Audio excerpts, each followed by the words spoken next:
So SpaceX has just released their latest ground terminal, or should I say water terminal.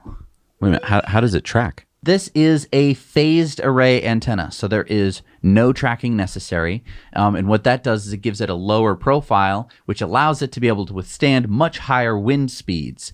And you might be saying, well, how fast of wind are we talking about? As high as 280 kilometers an hour. Wow. That's 174 miles an hour, which meant that if you had it sitting on your roof during Hurricane Ian, it should have been able to withstand it. Wow. And look, it's already being implemented, as we've shown you, on Royal Caribbean cruise ships.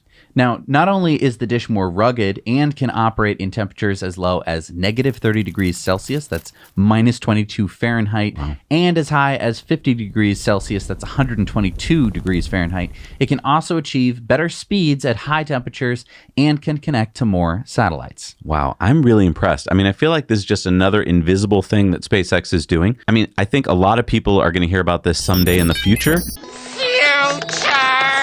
And right now, it'll remain hidden to them because unless you're in this little bubble that we're in, they don't even know what Starlink is. I know. And honestly, this doesn't look like much more than a rectangle. So they're going to be like, oh, rectangle. I'm just going to keep going about my day. And then one day they're going to be like, well, that rectangle was giving me internet on my cruise? I think it's just so fun and exciting that Starlink is making this global internet service. Do you think that this non-tracking Starlink is going to be available to like you and I at some point in the future? Because like right now we have to have the tracking one, which has its limitations, right? Because, you know, if there's trees in the way. But like with this one, if you could just find an open spot and mount it, you'd be good. My guess is that the antenna is a lot more expensive than the ones in the tracking one. Basically, you can see in the diagram that it can do, I think, 140 degrees of sky, which means that, I mean, there's pretty much always going to be a Starlink satellite somewhere within that array. But what that means is the antenna has to be so much more complicated to be able to just use math and radio waves in order to like focus signals up to satellites. Plus, I guess on the open waters, you've got all that degree of open sky, but like on land, it is hard to find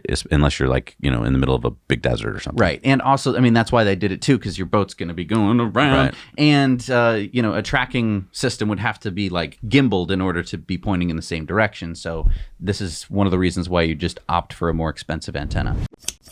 Hey everybody, thanks so much for watching Now You Know Clips. You can watch full episodes of Tesla Time News on Tuesdays and in-depths on Fridays. Just click the link down below and head over to the Now You Know channel.